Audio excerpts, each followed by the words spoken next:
Shalom Bapak Ibu Saudara, kita melanjutkan studi kita kristalisasi masih di kitab 2 Tawarik. Kita masih bicara soal Raja Hizkia. Kayaknya kita perlu 3 kali nih. Kemarin kita sudah bicara mengenai Hizkia yang memulai kembali ya ibadah di rumah Tuhan. Ini raja yang sangat baik, ini artinya standar dia itu sama dengan Daud ya, raja yang, karena setiap raja itu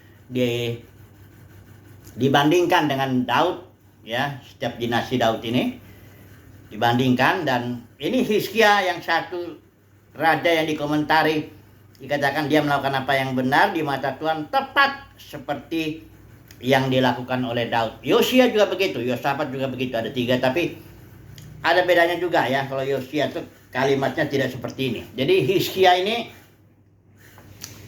luar biasa lah ya. Jadi yang pertama kita akan bahas, udah kemarin ya, kita bahas Hizkia memulai atau ya, kalau saya kesimpulannya di sini, demikianlah ibadah di rumah Tuhan ditetapkan kembali ya, dibersihkan, dikuduskan ya, rumah Tuhan itu ya, dan diatur lagi korban-korban persembahan menurut aturan Musa, kemudian diatur lagi penyanyi-penyanyi menurut aturan Daud. Jadi ibadahnya dimulai. Yang kedua kita akan bahas bahwa Raja Hizkia ini merayakan Paskah. Hari ini kita akan bahas ini ya, merayakan Paskah. Nah, mari kita melihat dulu sejarahnya Paskah itu. Istilah Paskah itu artinya Pesach, istilah Ibrani itu artinya Passover, melewati. Ini ceritanya itu waktu itu orang Mesir, Israel diperbudak di Mesir, dan itulah yang terakhir ya. Anak sulung mati orang Mesir, tapi Israel tidak akan datang malaikat masuk membunuh anak sulung, dengan catatan itulah domba Paskah. Masing-masing keluarga ya, kalau terlalu kecil ada 2 keluarga aja digabung 1 anak domba, sembelih, nanti darahnya ditaruh di, kalau di sekarang ini bilang kusen ya, kusen pintu itu ditaruh di luarnya, darah dipercik ya, kiri kanan atas, supaya nanti kalau malaikat lewat dia lihat ada darah, berarti malaikatnya nggak masuk. Malaikat maut ini yang lewat, yang mau membunuh anak sulung ya. Nah, jadi semua rumah-rumah Israel atau kemah-kemah ya, rumah lah ya, atau kemah ya, rumah lah ya Israel itu ya, semuanya ada darah, sehingga malaikat itu lewat Passover, melewati dia. Tapi kalau dilihat rumah-rumah orang Mesir, udah nggak ada darah. Nah, malaikat itu masuk dan membunuh anak sulungnya ya. Seluruh malam itu seluruh anak sulung bangsa Mesir itu mati semua ya.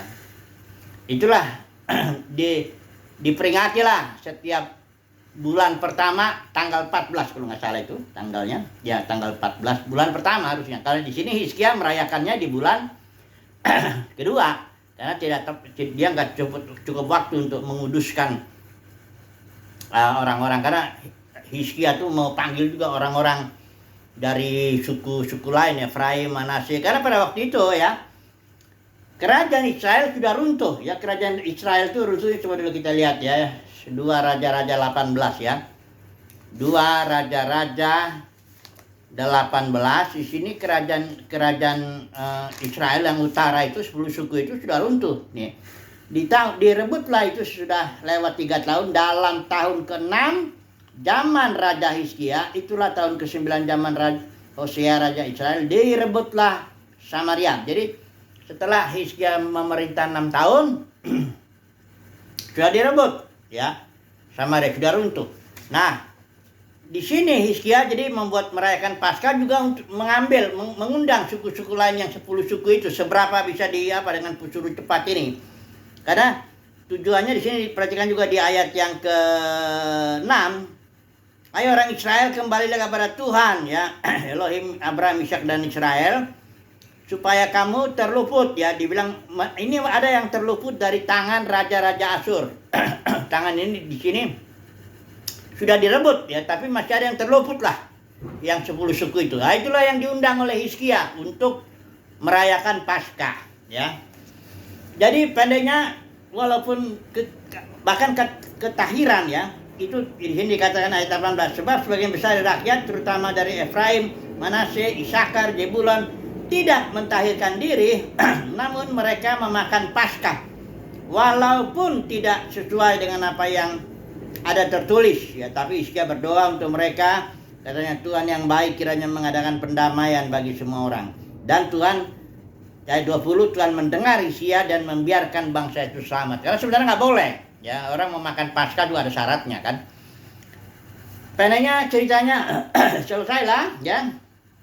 Bahkan ayat 23 kemudian seluruh jemaat sepakat untuk berhari raya lagi 7 hari. Endahnya intinya Hizkia ini berusaha ya. Ayo kita kembali kepada apa yang tertulis ya dalam hukum Musa ya. Dia berusaha itu. Itu memang yang pertama dia berpikir soal rumah Tuhan ya. Dia sudah kuduskan itu rumah Tuhan. Yang kedua hari raya ini ya. Secara khusus Paskah yang diapakan ya. Nah, kali kita langsung aja kita aplikasikan ke dalam gereja ya. Ini kan Israel kan simbol ya daripada gereja ya. Jadi gereja juga harus merayakan Paskah. Cuma bagaimana merayakannya kan gitu ya. Yang kedua juga gereja di sini Hizkia mengikat perjanjian juga, mau mencoba. Coba lihat pasal 29 ayat ke-10.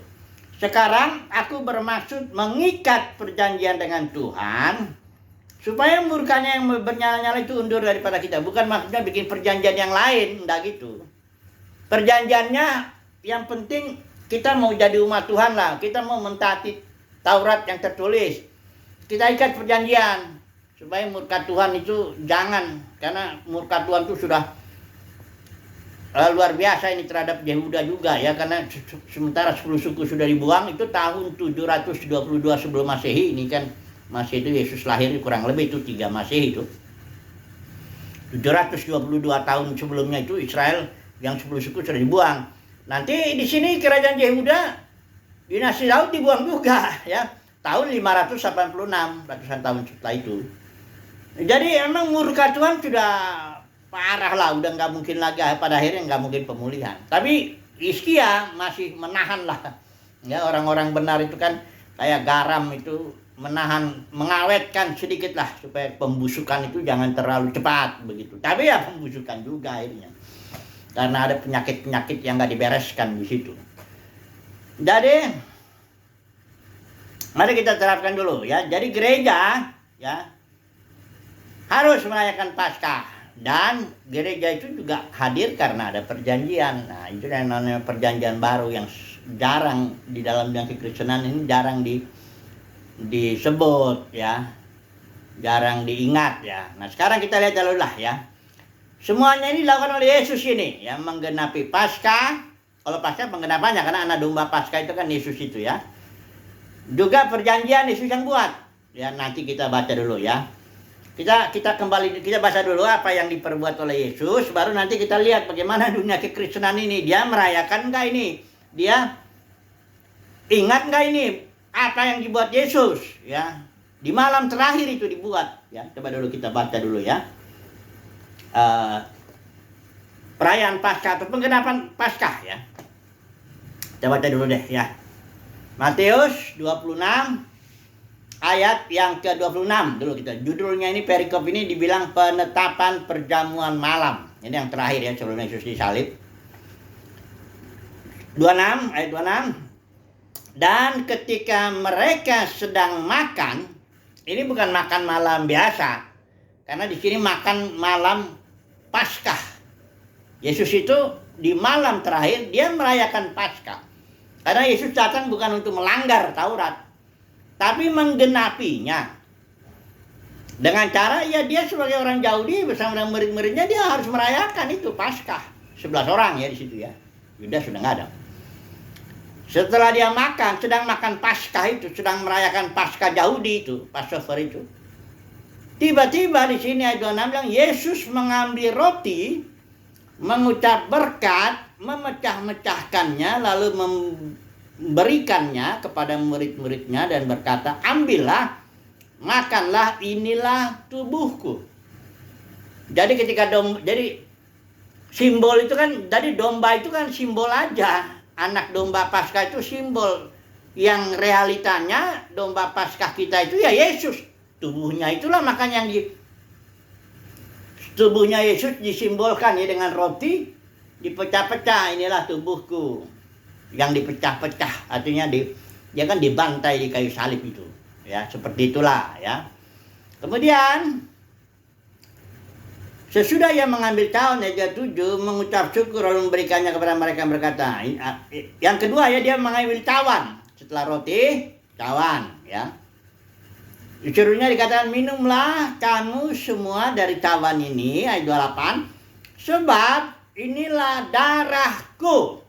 Jadi cawan yang berisi air, anggur itu maksudnya. Itu realitanya itu adalah darahku, yaitu darah perjanjian yang ditumpahkan bagi banyak orang untuk pengampunan dosa.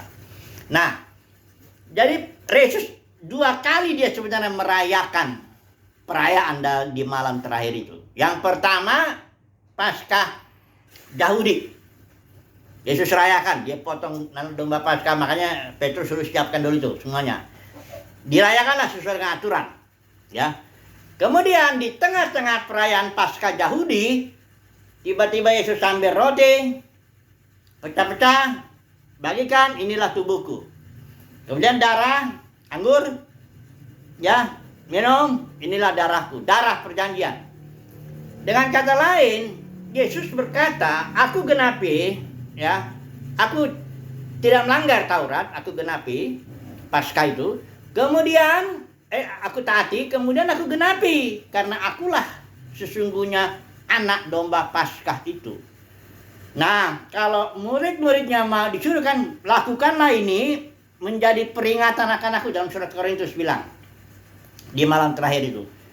Yang Yesus minta kepada murid-muridnya, peringati kematianku ini. Roti yang dipecah dengan darah ini. Hanya memperingatinya dalam bentuk simbol. Nah, itulah yang biasa orang Kristen bilang perjamuan kudus. Roti dipecah, air anggur diminum. Itu memperingati kematian Tuhan sebagai anak domba Paskah kita. Ya. Dalam kekristenan enggak ada lagi merayakan Paskah. Ini kan ada juga orang bikin di bulan Mei April ada telur Paskahnya lah, itu sebenarnya ada ceritanya lah itu. Dewi perayaan di Eropa itu biasanya Dewi Austro, Dewi Kesuburan. Kalau di Indonesia Dewi Sri, Dewi Kesuburan Austro. Austro itu dari situ kata Easter ya. Tapi kita nggak cerita dulu lah. Pokoknya itu nggak ada disuruh Yesus bikin perayaan Paskah kayak begitu. Yang Yesus suruh, peringatilah ini, lakukanlah ini, makan minum roti itu memecahkan untuk mengingat aku, mengingat kematianku. Tapi bukan hanya secara simbol kita harus mengingat kematian Kristus, tapi kita harus memahami makna atau berkat kematian Kristus itu, yaitu bahwa kita mati bersama Kristus, kita dibebaskan dari dunia, dari iblis, dari kedagingan. Itulah kematian berkat kematian Kristus yang harus kita rayakan tiap hari. Kita nikmatilah, kita hidup bersama dengan Kristus. Kita sudah dibebaskan dari dunia, dari daging, dari iblis. Belajarlah kita menikmati itu, belajar merayakan kematian Kristus setiap saat, setiap hari. Itulah ibadah kita. Perlu juga simbol sekali-sekali kalau memang ada kesempatan ya, kita merayakan juga simbol dengan memecah roti, minum apa. Tapi kalau cuma ritual itu aja tapi tidak ngerti makna rohaninya, dalam arti kita ini dibebaskan, kita mati bersama dengan Kristus, dibebaskan dari dunia, daging, iblis. Kalau hanya ritual aja buat apa?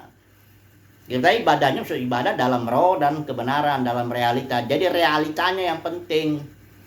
Ya, bukan hanya simbolnya. Simbolnya kalau karena Yesus bilang itu harus dikerjakan, ya kita kerjakan.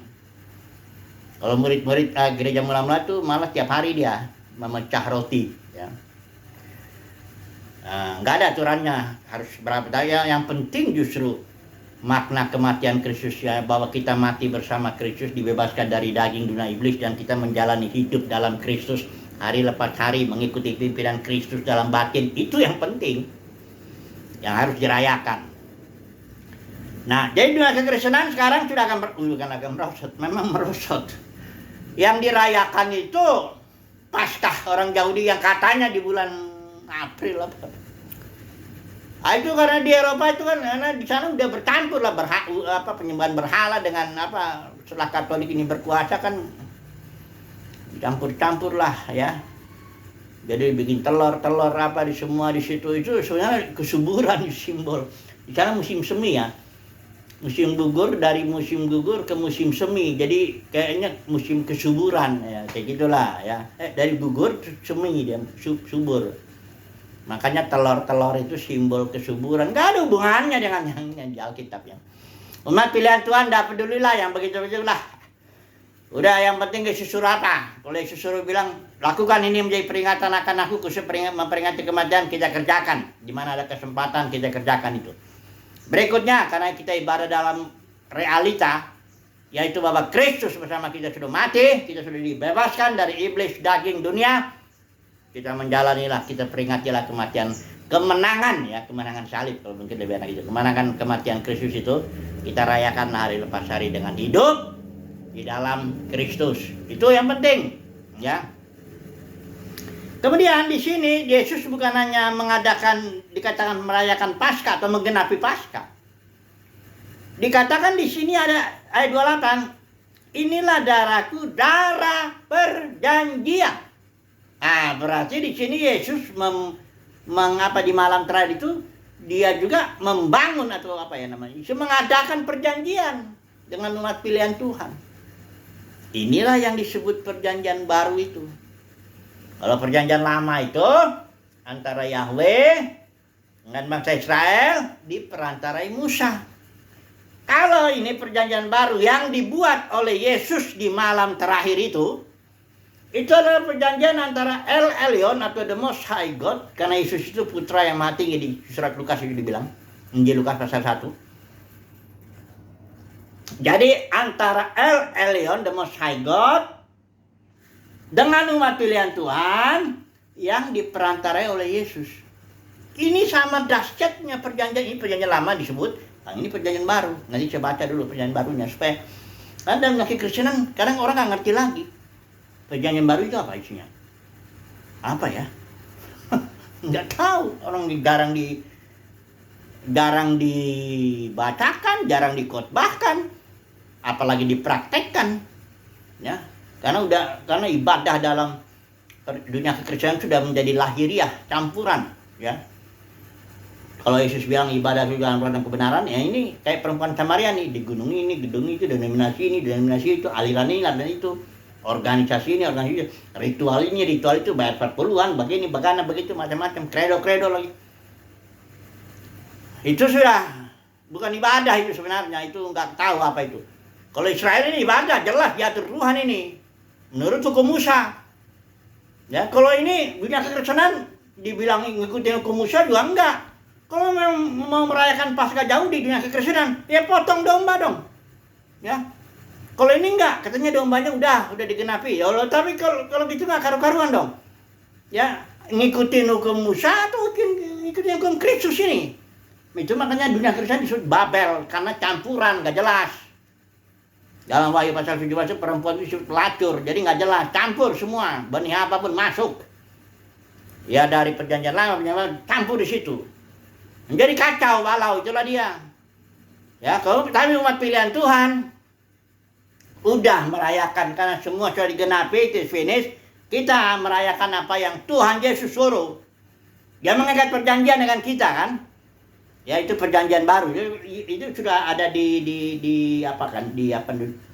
dinubuatkan ya. Coba kita baca dulu nubuatnya ya. Yeremia 33 ayat 33 itu.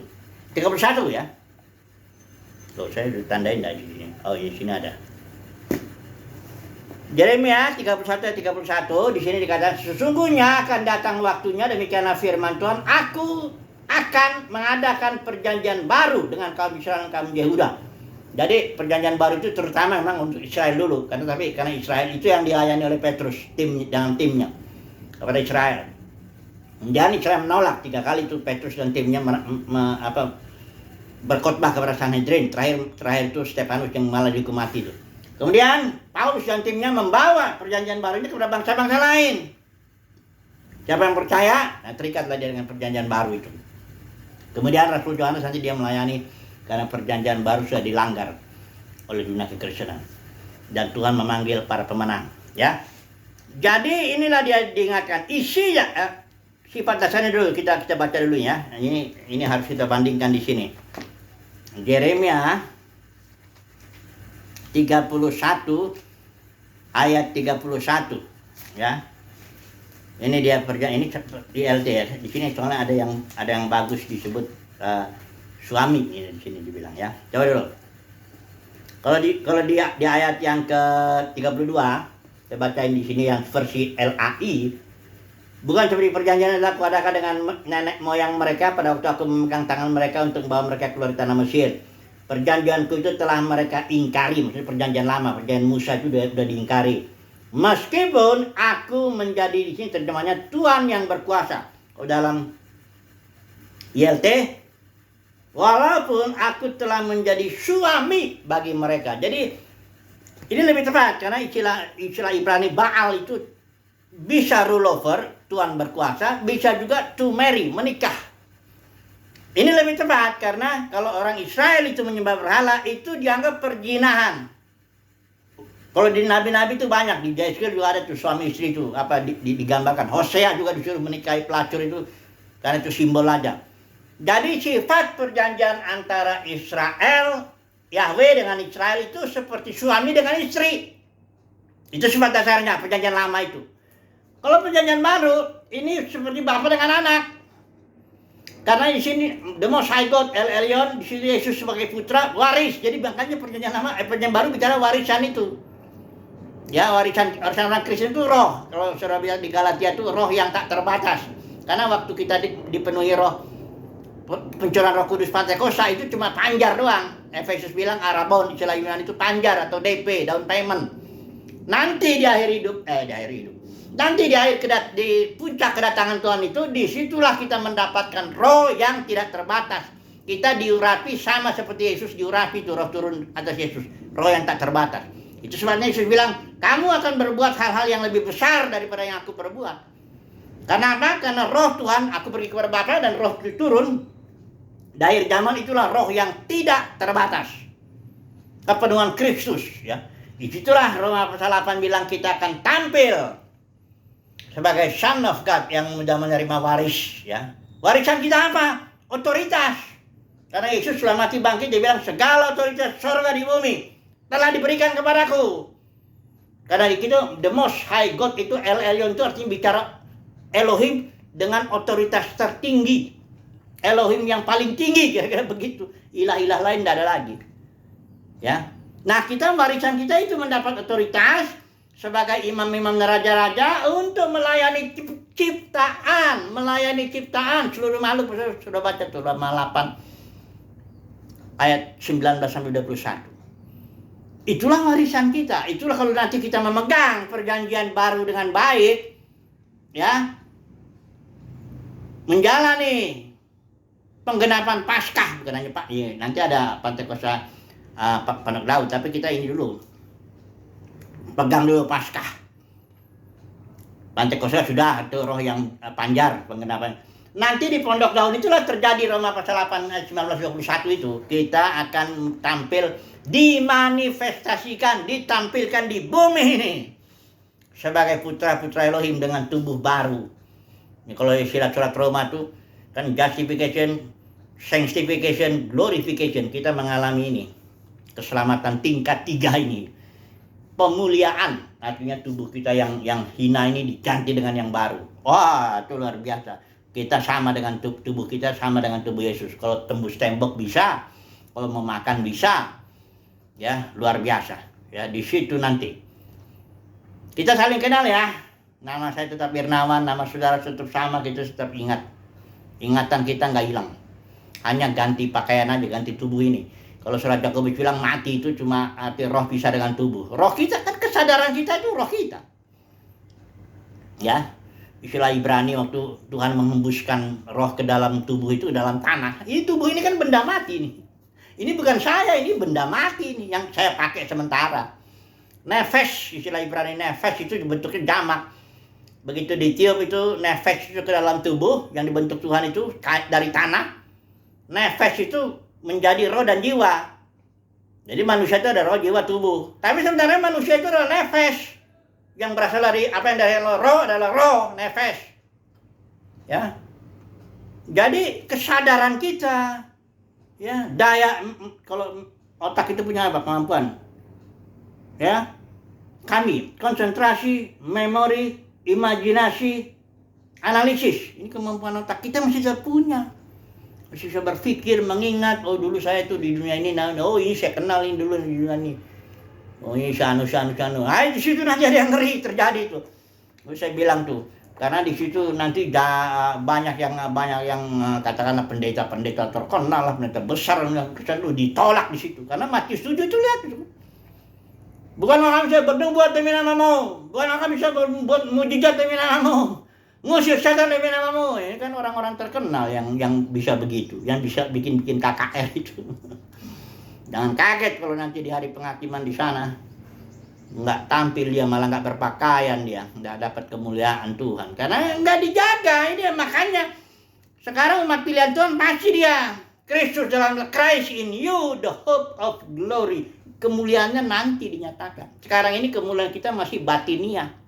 Nggak ada seorang pun yang bisa melihat kemuliaan kita. Kecuali orang yang juga sama dengan kita. Dia akan melihat, oh, engkau penuh kemuliaan Tuhan. Di dalam batin ya. Kalau kemuliaan manusia kan yang luar. Kalau misalnya pendeta besar, itu kemuliaan manusia itu. Karena dia bilang pendetanya besar. Apanya? Besar. Pengikutnya banyak. Gedungnya besar. Uangnya banyak. Sekolah, semuanya lah yang kayak gitu-gitu. Itu dalam kekristenan kemuliaannya lahiriah. Yang kelihatan dengan mata ini. Kalau umat pilihan Tuhan, kemuliaannya batinia. Christ in you, the hope of glory. Nanti kemuliaannya akan dinyatakan. Sabar aja ya. Pastilah. Pasti kita akan dimuliakan bersama dengan Kristus. Kita jaga di sini. Ya, perjanjian itu. Perjanjian itu isinya juga batinia. Coba dulu saya baca dulu ya, sebagai yang terakhir ini. Perjanjiannya apa? Ibrani ini. Ini kalau di sini ada juga ya, artinya mengenal Tuhan ya, pokoknya ya. Hukum yang ini aku akan menaruh Tauratku dalam batin mereka. Ditulis. Kalau dalam perjanjian lama tuh Taurat tuh hukumnya ditulis dalam loh batu tuh. Kalau dalam perjanjian baru Roh Kudus nanti menulis di dalam loh batin kita. Loh hati. Ya. Akibatnya ada 3. Kita mengenal Tuhan secara batinia, kita menjadi umat Tuhan dalam realitanya begitu, nggak lagi simbol-simbol, kita diampuni dosa, juga tidak simbol lagi, darah Yesus sudah membasuh. Akibat apa? Akibat hukum yang ditulis dalam batin. Jadi hukum yang dalam perjanjian lama, hukum Taurat, dan hukum dalam perjanjian baru itu hukum yang di dalam batin, nggak sama lagi, jangan dibawa-bawa ini hukum perpuluhan, hukum buah sulung lah, ngawurnya minta ampun dah. Emang dasar hamba mamon ini. Dia biar terkenal, biar apapun juga pakai jemaatnya ratusan ribu, nggak peduli. Kalau dia memang hamba mamon, dia akan tetap ngajarin di sini nih, duit di kota, perpuluhan, buah sulung. Rumah Tuhan pun dibilang inilah gedung ini rumah Tuhan, jangan tinggalkan persekutuan ibadah. Kutip lagi Ibrani 11:25 tanpa mengerti maknanya. Itu episinagoge, pertemuan dalam ibadah yang lebih tinggi dalam roh itu. Nanti akan terlihat. Sabar aja lah. Simpulannya apa nih? Ya, Hizkia ini seorang yang dipakai, artinya seorang yang standarnya tolok dia sama dengan Daud. Ya. Dan orang yang standarnya sama dengan Daud, dia memelihara pertama rumah Tuhan, kedua ibadah ini Paskah ya. Paskah.